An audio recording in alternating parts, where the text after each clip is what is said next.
Hi y'all, Mel here. I just wanted to go on a little rant. I'm gonna call it a rant because that's how I feel. And most of my videos are not scripted, they're just me speaking to you directly. So I apologize if maybe some of this will, in fact, feel like a ramble. Then again, I don't. So I woke up this morning to a video, an article trending about the publishing industry. I believe it was from it was from the book critics circle where a solid number of those on the body of the American book critics circle have resigned after an email leaked showing that I think someone, maybe the president or someone of the body, was denying that publishing was racist and that it was intentionally cop blocking black and non-white authors. And this is after a Ugandan American member of the board leaked the email, and after she on Twitter pointed out that she'd been trying to get the board to release a simple statement saying Black Lives Matter for over a week now. And this is what triggered these sort of email responses denying that the board had to do this or that racism was an issue. And in the publishing industry, and why publishing was so white, and breaking down the statistics for how many black people versus black member of the boards versus in publishing exist. Anyway, it's a lot of nonsense, a lot of malarkey, as Joe Biden would say. And I just wanted to, and I hate doing this, I hate having to explain this, I hate even having to think about this, but to try to explain what I understand as nuance. Nuance is hard these days. I think I've said that in one of my videos before. No one cares about nuance. You're either black and white, you're either with us or you're with the terrorists. And the beauty, that word is used sarcastically, of anti-black racism is the nuance of it, the subtlety of it. It's long been known that at least I've been saying for a long time, that there are certain traits that are in fact white privilege. Arrogance is a white privilege. I've also said that normalcy is a white privilege. That is to say, the ability, the position of normal is white privilege. One of the, I don't want to say, one of the tests I always give to people about this is the test of what I call the straw man test or the stick figure test. I always say to people, what race is the stick figure? And people always laugh because it's a stick figure. And the answer is, the correct answer, no, that's not a trick question. The correct answer is that the stick figure is white. We know the stick figure is white. We know the stick figure is white because, well, if it was black, they would either paint it with brown or black crayon and give it an afro. If it was Asian, they would most likely give it some sort of weird slanted eyes. So we know the stick figure is white because the stick figure is normal. Normal looking, whatever that even means. This plays into the general notion that normalcy, that white people are raceless, that white people are normal, which by default means non-white people are abnormal, that I cannot occupy the position of normal and only white people get to be normal. Zora Neale Hurston has that infamous essay, which I recommend everyone reads. It's called What White Publishers Won't Publish. And the basic argument of that is the general narrative that is considered acceptable in the publishing industry about Black people are what I refer to as sociological narratives. These are narratives dealing with race, gender, poverty, crime, domestic issues, and the intersection of all those things. Things like the color purple is very common. These are the stories that the publishing industry generally want to publish about Black people. Stories where Black people are crying, stories of hardship, stories featuring white saviors who come to the rescue of Black people. And these are victimhood stories. And if you've if you've watched my previous two videos where I discuss one, the likability of my Black female protagonist, and how I've had issues with people telling me that my female protagonists are not likable, and this is a topic that bothers me, and I've repeatedly pushed to understand what they mean by that, and the general response is not very satisfying. And I have to wonder if a lot of this doesn't have to do with the general consensus that Black people and Black women are simply not viewed as sympathetic or relatable. I'll never forget that when the Obamas were elected, there was an article in one of the magazines, I believe it was either Rolling Stones or maybe GQ or one of those men's magazines, GQ or Esquire. The exact magazine is slipping me right now, where they suggested that Jill Biden will have to become the face of American womanhood because Michelle Obama is simply not relatable. For years and years, they kept saying, she's not being herself. We don't see the real Michelle Obama. We don't know what she stands for. And when that wasn't enough, they attempted to impose upon her, project upon her, their version of what she and her husband should be. What Bill Maher referred to as when he said Obama needed to start acting like a Black guy. Basically, for them, Black people represent stereotypes. And there is, I always say, for Black people, our stereotypes perceive us.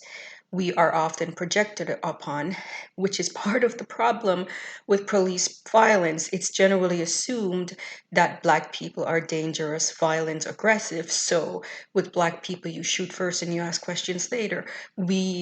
Assumptions are made about us, often negative assumptions, and sometimes even positive ones, like positive stereotypes about Black people being athletic and able to dance and that kind of nonsense. But ultimately, what all of this comes down to is Black people are not allowed to be normal. We are not allowed to be multidimensional. We are not allowed to be fleshed out as human beings. We are only expected to fit into a stereotype. And there are many people who resent us for not fitting into those stereotypes, and who, if they can, will try to impose those stereotypes on us. Growing up, I was literally subjected to a lot of stereotypes by a lot of white kids in school who felt that I just wasn't. It was strange because for the Black kids, I was very white. For the white kids, I was very Black. So what that told me was neither one basically knew a shit about me.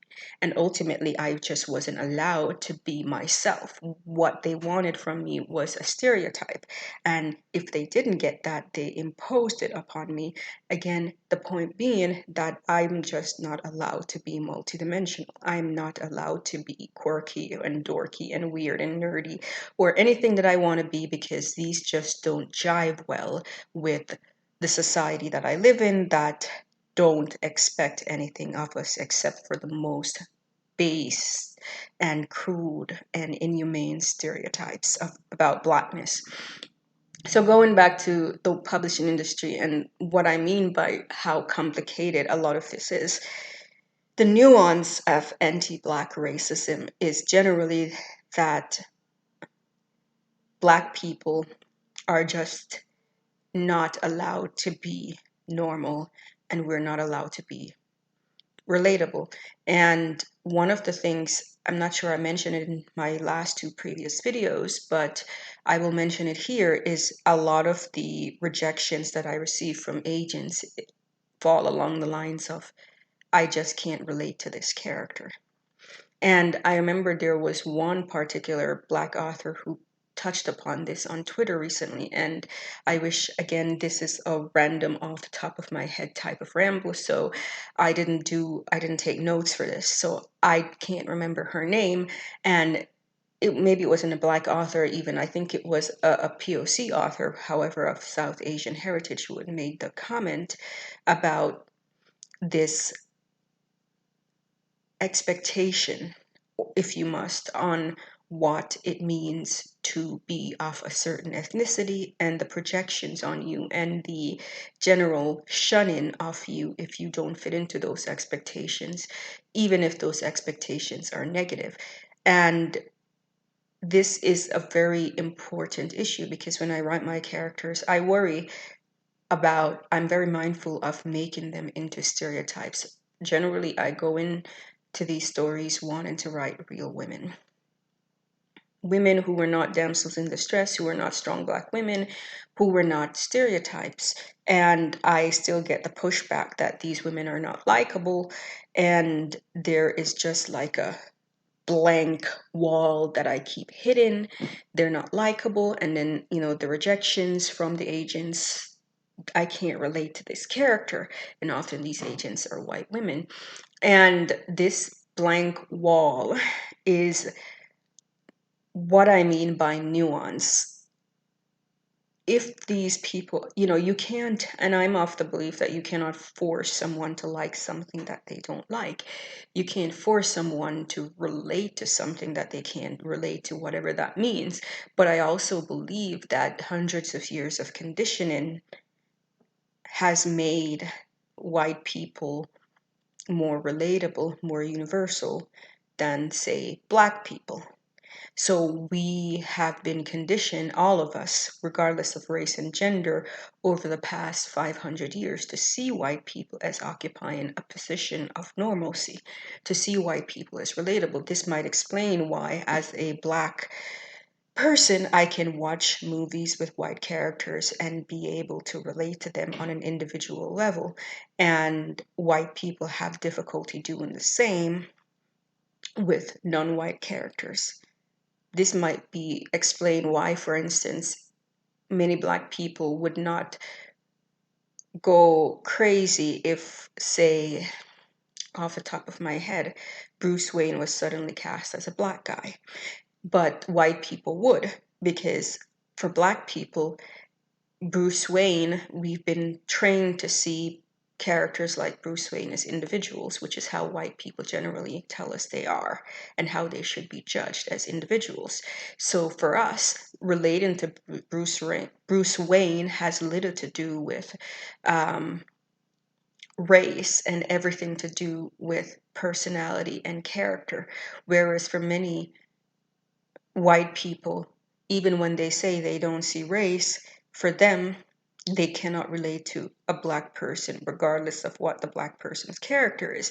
And even when the Black person is being herself or himself, they have difficulty accepting this because that's not how they see Black people. They see Black people as stereotypes. And this is part of the problem. How do you correct this?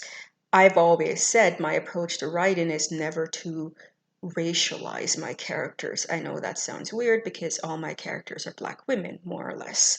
My main characters, anyway, are generally Black women. And it's strange because one of the individuals from my writing group, the main one who keeps saying he doesn't like my character, he also said in the beginning that he didn't know my character was supposed to be Black and that he doesn't see it that way.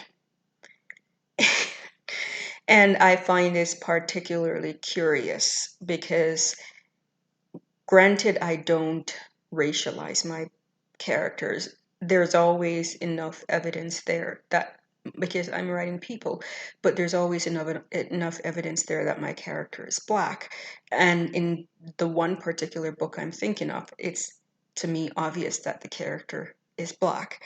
And she does, in fact, make comments indicating that, whether it's comments about her coarse hair and other, and her dark brown skin turn into kind of grayish ash color because of her illness.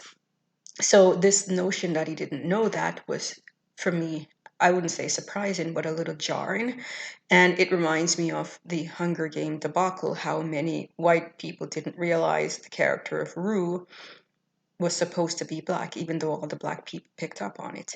And for many of the white people, because the character wasn't directly described as black, like there was no such specific, over the top description. She's a black woman, which often take me out of novels when I see that, they'll nuancely, or I don't think nuancely is a word, but, white authors will describe a white character in very nuanced ways.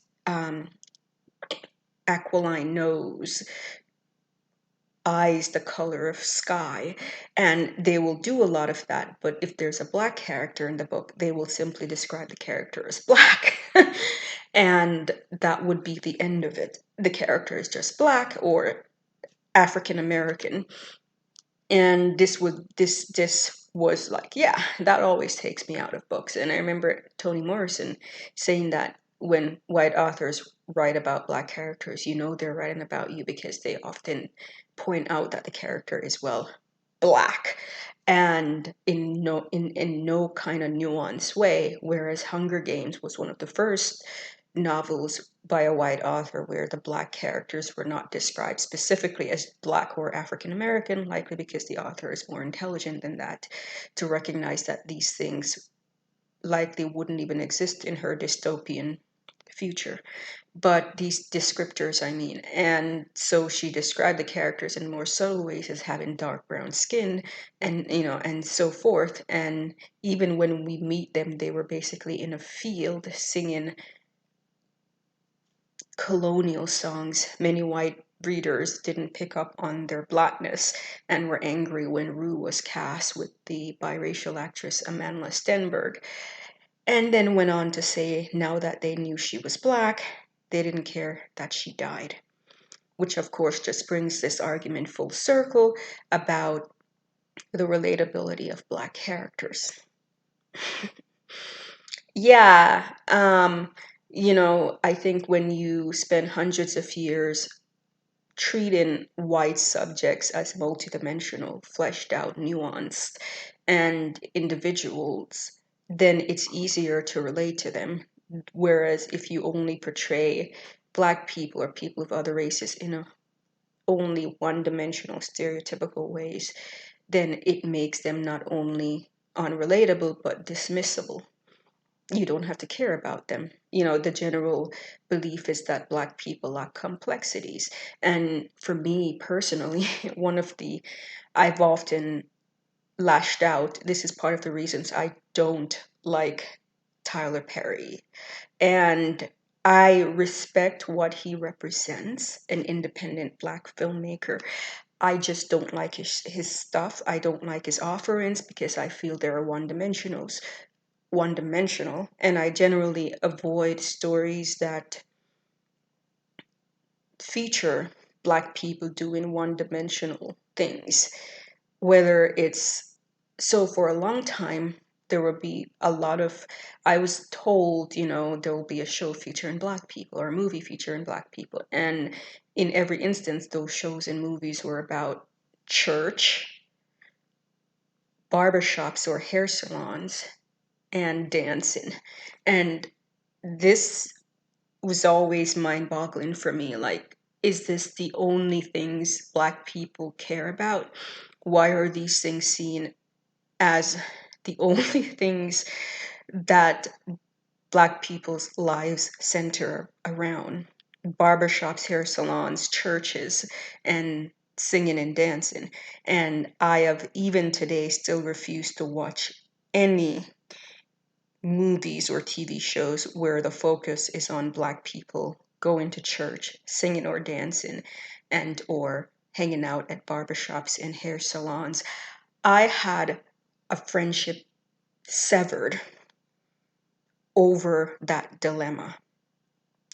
Argued with someone because at the time I wanted to see the new Spider-Man movie and she wanted to see the new Barbershop movie, and I just refused.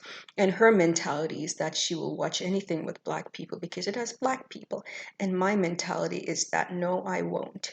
I will only watch things with black people if it's not stereotypical. And I'm not saying the Barbershop movies are bad. I'm just saying I didn't find them interesting. I wanted to see Black people portrayed in complex ways where their lives isn't simply centered around barbershops and hair salons and church. I'm not religious. I didn't grow up in church. I've attended church a few times in my life, usually during special occasions. So Christmas or Easter or something like that. Um, so for me, church never had any kind of influence in my upbringing. I am far more attracted to Black intellectuals, the likes of Neil deGrasse Tyson and even the Obamas to some extent. And that's more of my thing. I don't care for, so my stories often have feature Black people who are not doing stereotypical things like going to church or, singing and dancing. These things never played any kind of role in my existence. And growing up, I was largely focused on things like witchcraft and physics and Star Trek. And those were the things that drove me. And those were the ways that I think I wanted Black people to be portrayed as people interested in doing interesting things, people looking at the stars and not simply saying, God did it. People who looked at the stars and said, I wanted a story about a guy or a girl who looked at the stars and noticed something strange and set out to investigate and discover there might be alien life. That's what I wanted. And those are the stories I set out to write. And all my stories feature those types of Black characters. And I never describe those characters as I'm Black, I'm a strong Black woman. All those characters for me have never describe themselves that way because I've never described myself that way. And for me, those have always been the stories I wanted to read about Black people. And because my stories are often rooted in, well, the Black experience that I grew up in, I've never felt the need to qualify it in any way. Um, But there are things in my stories that make it perfectly clear that my characters are Black. So I'll have scenes where the character or characters are working on their hair and commented on the coarseness. I've had seen in my stories where my protagonist comes home and her little sister is getting her hair uh, cornrowed. And I'll use the Black terms that I'm used to growing up. Cornrows, for example, not box braids. I've always used cornrows, and I've always used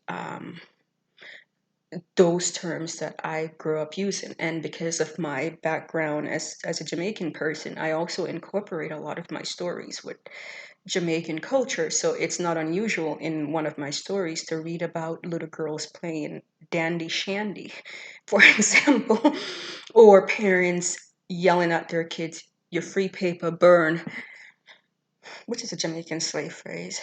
And because those are the phrases that I grew up with. So if those are not indication of the Blackness of my characters, then I don't know what else is. I will not appease the masses by describing my character in very blunt, non-nuanced ways, such as Black. What does that even mean? Or, Nubian, or give my characters Nubian noses, which always bother me. I don't know what that means because I remember watching The View, I think it was The View, and they had someone who was a nose expert of some kind, and she was describing the noses of the women, and and celebrities as well, and they all had these kind of interesting nose descriptions like aquiline and button, and the Black people were just like, Whoopi Goldberg was like, what's my nose? And she was just like, Nubian. And I don't know what that means.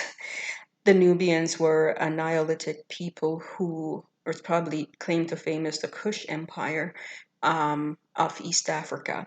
Their closest, I think, descendants today are the Nihilistic people of East Africa still, especially the Dinka, the Maasai, and those types. But I don't What does that mean, Nubian?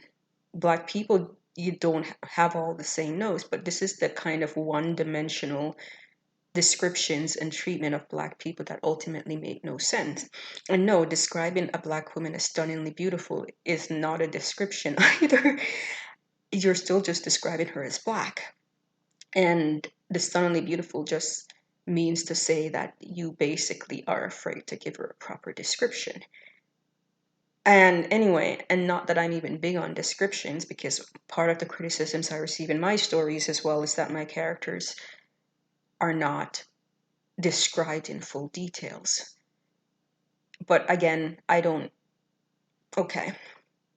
The point I'm making is nuance is not a thing when it comes to the treatment of Black people in society in general, in the book industry in particular. And so part of that is that Black people are seen as generally not interesting and non relatable because they're often given one dimensional treatment from the world around them, sometimes even other Black people like Tyler Perry. However, I think this is part of the problem, and often white people, those gatekeepers in the publishing industry, often they don't want to publish stories that portray Black people in nuanced ways.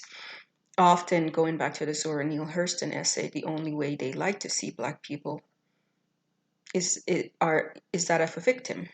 Patsy in 12 Years a Slave, the color purple type depictions, that's what they want, that's what they prefer, and that's what they feel comfortable with, especially since those roles allow them to pity the Black character, to condescend, to treat themselves as white saviors. And I refuse to write those characters. I also refuse to write the strong Black woman because that character often is there to take the burden of society and put it on the backs of Black women for the general way that we as Black women have been dismissed and masculinized and mistreated. And you know, I don't want to write that character. I want to write characters who are real people, as I said in my previous video. So I stay clear of that, but many in the publishing industry don't like that. And it reminds me again of the way they kept saying they don't understand who Michelle Obama is, and they keep waiting for her to show her true colors. I don't know what that means, but there was that New Yorker magazine cover that portrayed her and her husband as basically 1970s Black Panther type stereotypes, because that's what they think about Black people. The notion that Black people could be intellectual, mild mannered, calm, subtle, chilled, it's just too much for them. They just can't buy it as real. And so they keep demanding that this person doesn't feel real. This person doesn't feel real. Maybe that's what they mean when they say, I can't relate to this character. This person doesn't feel real to you because this person is portrayed in a nuanced way, and you don't. Nuance and Black people for you are oxymoronic. You see Black people as simple minded and you prefer Black people as victims and stereotypes. So the notion of a Black person existing outside of those boundaries doesn't make any sense to you. So when you say, you use excuses about quota and Black people only accounting for 14% of the American population, blah, blah, blah. And that's your justification and excuses for not publishing more Black people. The quota, although quotas never apply to white people, because when it comes to white people, the excuse is going to be that they were just hiring the best person for the job. Black people, well, you know, there's the quota problem. So I don't understand why we're subjecting them to the quota. White people, they just hire the best person for the job. Quota is not important. And this is the type of stuff that we deal with. So, this notion that the gatekeepers of the publishing industry are not racist. And the term racist, it's worth repeating that racism is a spectrum. You don't have to be a Klan member to be a racist. On the low end of the racism spectrum is, in fact, things like microaggressions and prejudice and stereotypes. It's a spectrum, and that should never not be understood. And I want to say, if you are the type that goes around saying things like, I just can't relate to this character, or I just find this character likable, the thing that I want you to do is to look into yourself and ask yourself why. Why don't you find this character likable? What would this character have to do to be likable to you? And if you're stuck on that question, then there's a very good chance that in fact you are biased, that the character isn't likable to you because you just don't want to see Black people as interesting. You just don't want to see Black people as multidimensional. For you, the Black character only works if he or she's a stereotype, if he or she fits into your version of Blackness, which is often a stereotypical version of Blackness. But really, for many gatekeepers, they say things like, well, it's what we think will and won't sell. And the problem is based on the last stats I've seen, something like 30% of all books that in the industry thinks is going to be successful are successful.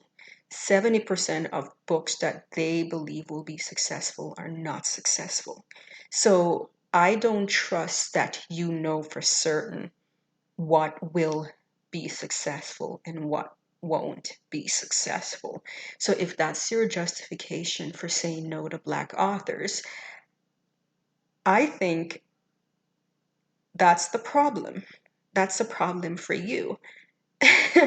The truth is, Black authors don't get the same a level of marketing that white authors do. A lot of Black authors, their stuff is tossed into the Black category in the bookstore. They, by default, decide that a fantasy story written by a Black author will be put in the African American section and not the fantasy section. And I remember N.K. Jemisin of the Broken Earth trilogy writing an essay saying, do not put my book in the African American section. And I'm sure the intentions of the people who do that in the bookstores is good. They want to highlight African American authors, but at the same time, by removing the book from where it should be genre wise, they're essentially removing the author from her element. And as a Black creative, a Black writer of fantasy and science fiction, I want my book to sit on the shelf with Harry Potter and The Lord of the Rings and Game of Thrones. That's where I want my book. Sure, you can put a copy in the African American section, whatever, but I still would prefer to see my book next to the books that I grew up reading, the books that inspired me in the genre. That's where I want to see my book as a fantasy author. And that's the problem. You know, when you limit Black people that way, you continue to make Black people not relatable. Why is it that universality is a white privilege? Why is it only that white people get to be universal and relatable?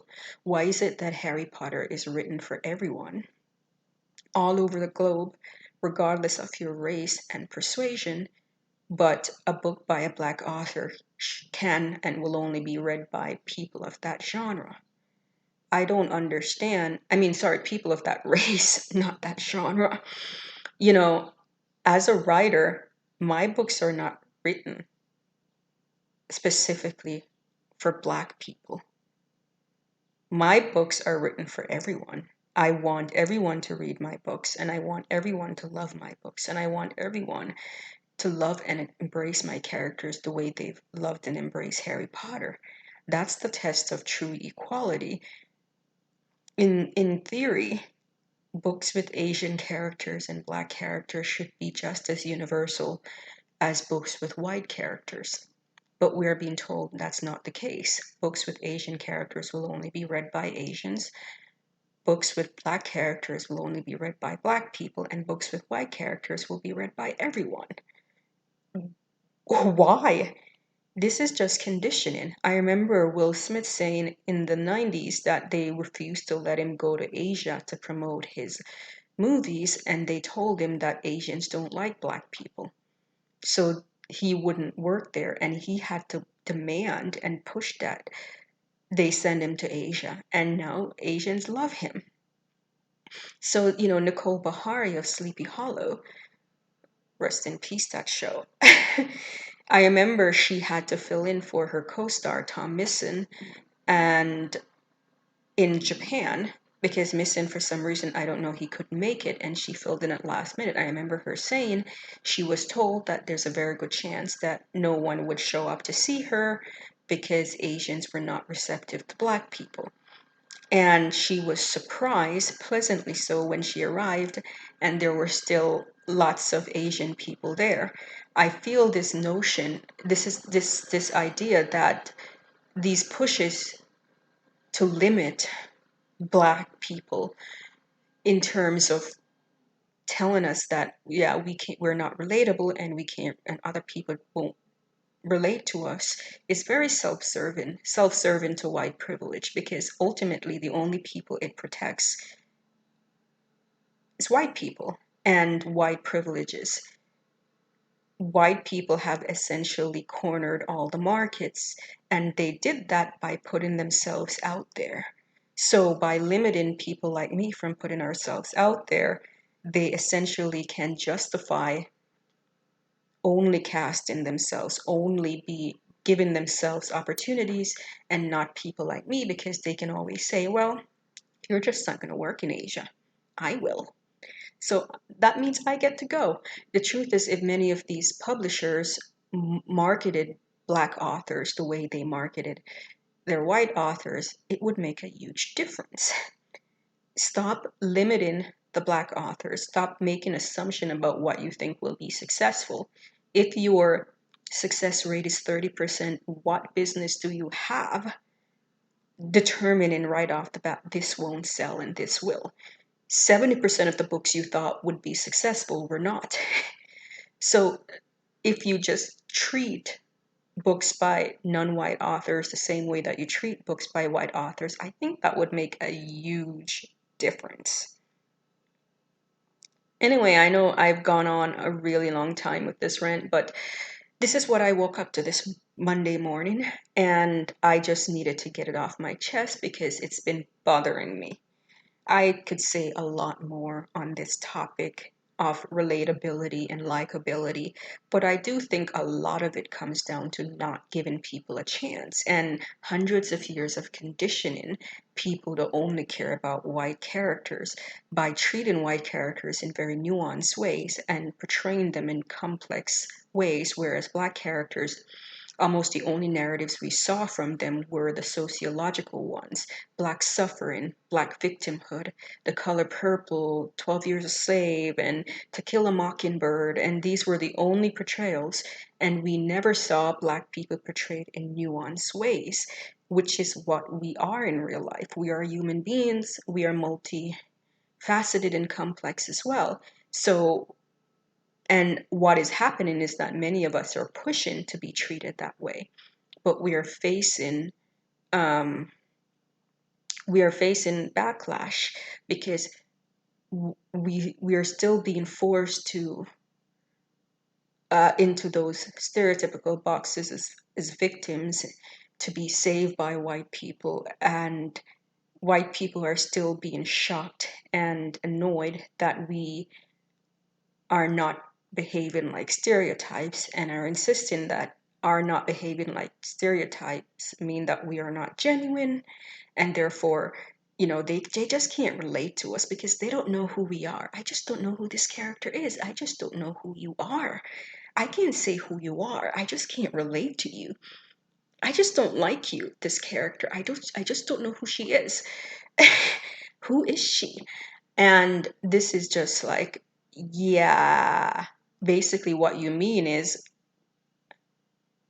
this character is not a stereotype. She's nuanced, she's fleshed out, and this confuses you because how can a Black person be nuanced and fleshed out? Yeah, take my advice about this. If you're one of those white people and even other non-Black people, or even Black people even, thinking this, then you need to look inside yourself and ask yourself, why is this? And how can I make this character relatable? And if you can't find a proper, decent answer, then I think the problem is you. I will continue to write multifaceted characters, and I will continue to write characters who are not stereotypes, who don't fit into the box.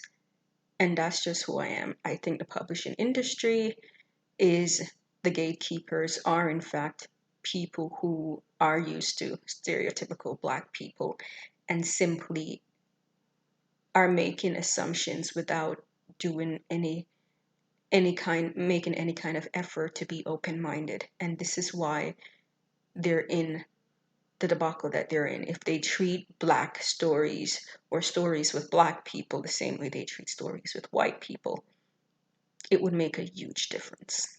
A huge difference. Anyway, that's all I have to say about this issue. As I've said, this rant has gone on much longer than I intended. If you have any comments, let me know.